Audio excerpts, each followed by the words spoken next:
आज के इस वीडियो में 2 से 3 खास टॉपिक्स हैं। खनन का खेल क्या सिर्फ तमाशा बन गया है जिसे सिर्फ देखा जा रहा है? हाईकोर्ट को ही खनन पर खुद संज्ञान लेना पड़ रहा है। रिजॉर्ट बनाने के लिए किस मंत्री पुत्र ने पेड़ कटवा दी? सरकारी मेडिकल कॉलेज के पीपीपी मोड पर जाने से कहां पर हंगामा मचा है? क्या सरकार निजीकरण का रास्ता खोल रही है? निकाय चुनाव में योगी आदित्यनाथ भी पहुंचेंगे और मयूख मेहर पर कार्रवाई होगी कि नहीं होगी? आइए बात करते हैं इन सभी टॉपिक्स पर इस वीडियो में। लेकिन आगे बढ़ने से पहले अगर आपने अभी तक इस चैनल को सब्सक्राइब नहीं किया है तो सब्सक्राइब कर दीजिए, वीडियो को लाइक कर दीजिए और अपनी बात कमेंट सेक्शन में जरूर रखें। आज के इस वीडियो में सबसे पहले बात बहुत सेंसिटिव टॉपिक की, और वो सेंसिटिव टॉपिक है खनन का। खनन उत्तराखंड में ऐसा होता है कि मानो कल ही सब कुछ खोद देना हो, कुछ भी नहीं छोड़ना हो। जबकि उत्तराखंड पर्यावरण के नजरिए से बहुत ज्यादा सेंसिटिव है। नदियों में खनन से लेकर के पहाड़ों में खनन तक हर जगह पर खोदा जा रहा है। कई पर्यावरणविद उत्तराखंड के खनन पर अपनी चिंताएं भी जता चुके हैं समय समय। लेकिन इस खनन से रुपया भी जुड़ा होता है, और जहाँ पर रुपया जुड़ जाता है वहाँ पर कायदे कानून के तोड़ भी निकल ही आते हैं। बागेश्वर के खड़िया खनन के बारे में आप पहले भी बहुत बार सुन चुके हो। कांडा तहसील में होने वाले खड़िया खनन से पर्यावरण को ही नुकसान नहीं पहुंच रहा है,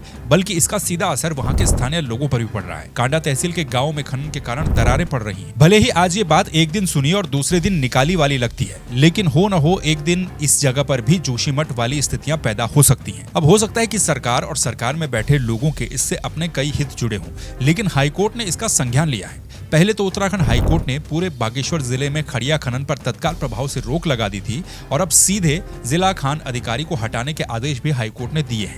यहाँ के स्थानीय लोग अपनी दुख भरी कहानी प्रशासन और सरकार को सुनाते सुनाते थक चुके थे, लेकिन हाईकोर्ट इस पर सख्त है। गुरुवार को सुनवाई के दौरान हाईकोर्ट ने वहां पर मौजूद अधिकारियों को जमकर फटकार भी लगाई, साथ ही बागेश्वर के जिला खान अधिकारी का तबादला करने के आदेश भी दे दिए। अब इसमें ऐसा भी नहीं है कि सरकार गई हो कोर्ट के पास। उत्तराखंड की स्थिति ऐसी हो चुकी है कि हाईकोर्ट को खुद ही संज्ञान लेना पड़ रहा है। जी हाँ, ये सारी कार्रवाई हाईकोर्ट ने स्वतः संज्ञान लेकर के की है।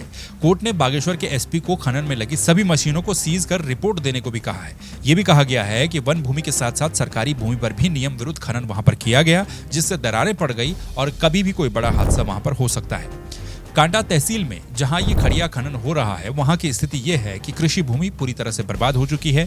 खनन से बड़ी बड़ी दरारें पड़ गई हैं। जो लोग सक्षम थे वो वहां से पलायन करके हल्द्वानी बस गए हैं, वहां से निकल चुके हैं। लेकिन जिन लोगों के पास संसाधन नहीं है वो वहीं हैं, उन्हीं खतरनाक स्थितियों में रहने को मजबूर हैं। एक रिपोर्ट के मुताबिक बागेश्वर में पहले 1-2 जगहों पर ही खड़िया खनन की अनुमति दी गई थी, क्योंकि यहाँ पर बहुतायत में ये चीजें पाई जाती हैं। लेकिन अब 200 से ज्यादा जगहों पर खड़िया खनन किया जा रहा है। इतनी समस्याओं के बाद भी ये खनन जारी रहा। इसका क्या मतलब है? क्या शासन प्रशासन मूक दर्शक बनकर सिर्फ खड़िया खनन को देखता रहा और इसमें राजस्व का फायदा गिनता रहा? वजह यही रही कि आज यहाँ कई लोगों पर खतरा मंडरा रहा है और कोर्ट को इसका संज्ञान खुद लेना पड़ रहा है, इस पर रोक लगानी पड़ रही है। पर्यावरण और उत्तराखंड का दूसरा मजाक अब दूसरे टॉपिक में आपको बताता हूँ। यदि आप कोई आम आदमी हो तो एक संरक्षित प्रजाति का पेड़ काटने की हिम्मत नहीं कर सकते, क्योंकि आप जानते हैं कि कानून का शिकंजा आप पर कस जाएगा, और पेड़ काटना कोई अच्छी बात होती भी नहीं है। पर्यावरण के संतुलन के हिसाब से भी ये खराब है। लेकिन आप अगर सत्ताधारी हो तो कोई टेंशन नहीं है। आज के अखबार में एक खबर देखी, हेडलाइन है, रिजॉर्ट बनाने के लिए काटे संरक्षित प्रजाति के पेड़। वन विभाग ने कैबिनेट मंत्री के बेटे के खिलाफ दर्ज की रिपोर्ट। यमकेश्वर क्षेत्र में एक रिजॉर्ट बनाया जा रहा है। इसके लिए 26 पेड़ काटे गए, जिनमें से 24 छूट प्रजाति के थे। इन पर छूट थी, लेकिन 2 पेड़ संरक्षित प्रजाति के काटे गए। इन पेड़ों के काटने को लेकर के लालढांग रेंज ने मुकदमा दर्ज भी किया। ये मुकदमा उत्तराखंड के कैबिनेट मंत्री और ऋषिकेश के विधायक प्रेमचंद्र अग्रवाल के बेटे पीयूष अग्रवाल के खिलाफ दर्ज किया गया। खबर में यह भी बताया गया है कि इस भूमि पर बिना अनुमति के सड़क काटने का मामला भी सामने आ रहा है। कई दिनों तक यहाँ पर जेसीबी मशीनें चलती रही। अच्छा, मजेदार बात यह है कि मंत्री पुत्र पीयूष अग्रवाल का भी एक बयान इसमें छपा है। वो कह रहे हैं कि ऐसा कुछ भी नहीं हुआ है। अगर हुआ भी होगा तो नियमानुसार इसमें जुर्माना भर दिया जाएगा। पेड़ काटो, जुर्माना भरो और रिजॉर्ट चलाओ। कई कांग्रेस के नेता अब ये भी कह रहे हैं कि मंत्री जी का कोडियाला में भी एक होटल निर्माण चल रहा है, वहां पर भी नियम विरुद्ध काम हो रहा है, वहां पर कार्रवाई कब होगी? इस तरह के मामले सोचने वाली बात है कि क्या सत्ता हो तो सब कुछ पॉसिबल होता है? कमेंट में बताइए। एक और विवाद आजकल निकाय चुनाव के बीच हरिद्वार मेडिकल कॉलेज को लेकर के छिड़ा हुआ है। कुछ समय पहले तक हरिद्वार मेडिकल कॉलेज को जल्द शुरू करने की मांग चल रही थी, जिसके बाद सरकार ने इस कॉलेज को शुरू भी किया। लेकिन अब हरिद्वार मेडिकल कॉलेज को पीपीपी मोड पर दिए जाने के फैसले ने एक बार फिर से छात्रों और अन्य लोगों के मन में कई सवालों को पैदा कर दिया है। सरकारी मेडिकल कॉलेज को पीपीपी मोड पर दिए जाने से कई शंकाएं छात्रों के मन में है। इस कारण से वो विरोध पर भी उतर आए हैं, और इतना बड़ा मामला हो तो जाहिर सी बात है कि उसमें राजनीतिक एंगल, पॉलिटिकल एंगल भी निकल ही आता है, राजनीतिक बयानबाजी भी शुरू हो जाती है। इस मामले पर सरकार का पक्ष भी सामने आया है, वो भी मैं आपको बताऊंगा। दरअसल हरिद्वार मेडिकल कॉलेज, जिसमें लगभग 100 सीटें थी, मेडिकल की सीटें हैं, उसे पीपीपी मोड पर दिया जा रहा है। पीपीपी मोड आप समझते ही होंगे, कुल मिलाकर के समझिए कि प्राइवेट मोड पर दिया जा रहा है। अगर ज्यादा समझना है तो गूगल कर लीजिए। इस फैसले पर छात्रों का कहना है कि उनसे सरकारी मेडिकल कॉलेज में पढ़ाई का वादा किया गया था, अब इसे पीपीपी मोड पर दिया जा रहा है तो उन पर प्राइवेट कॉलेज का भी टैग लग जाएगा। फीस को लेकर के भी उनकी चिंता है कि क्या फीस प्राइवेट के हिसाब से ली जाएगी या फिर सरकारी के हिसाब से ली जाएगी, और डिग्री पर क्या लिखा जाएगा, सरकारी मेडिकल कॉलेज या फिर प्राइवेट मेडिकल कॉलेज। साथ ही इलाज को लेकर के भी लोगों की चिंता है कि क्या प्राइवेट वाला रेट होगा या फिर सरकारी वाला रेट होगा। लोगों ने यह भी कहा है कि यह फैसला सिर्फ पूंजीपतियों को फायदा देने के लिए किया जा रहा है। हालांकि इस पर सरकार का भी पक्ष सामने आया है। सरकार का पक्ष ये है कि इसे सिर्फ सुविधाओं को बेहतर करने के लिए पीपीपी मोड पर दिया जा रहा है।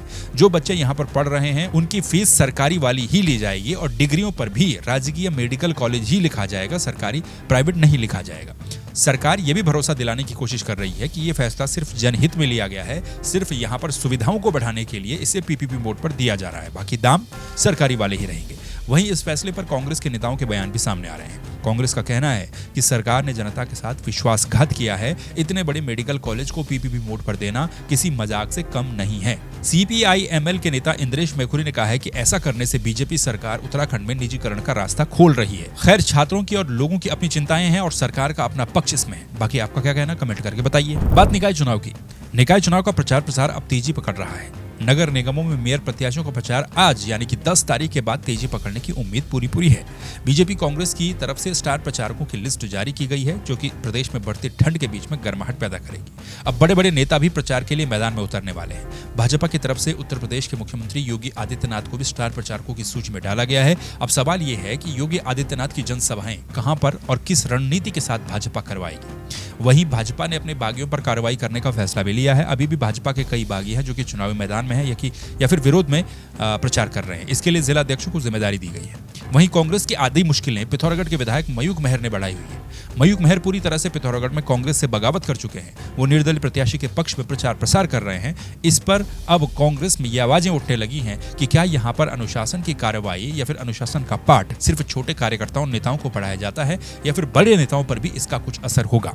बड़ा सवाल एक ये भी है कि क्या अब मयूख मेहर कांग्रेस से विदा लेने का मन बना रहे हैं, क्योंकि ऐसा कम ही दिखता है कि किसी पार्टी का कोई विधायक अपनी ही पार्टी के प्रत्याशी के विरोध में खड़ा हो और उसे वो पार्टी निकाले ना। इसीलिए ये कहा जा रहा है कि क्या मयूख मेहर कांग्रेस छोड़ना चाहते हैं। जिस तरह की वो बगावत कर रहे हैं, बड़े नेताओं पर कार्रवाई क्यों नहीं हो रही है, इसके जवाब में कांग्रेस के प्रदेश अध्यक्ष करण महारा का ये तर्क है कि जिसके दायरे में जो नेता आता है उन पर वही कार्रवाई कांग्रेस के अंदर करते हैं।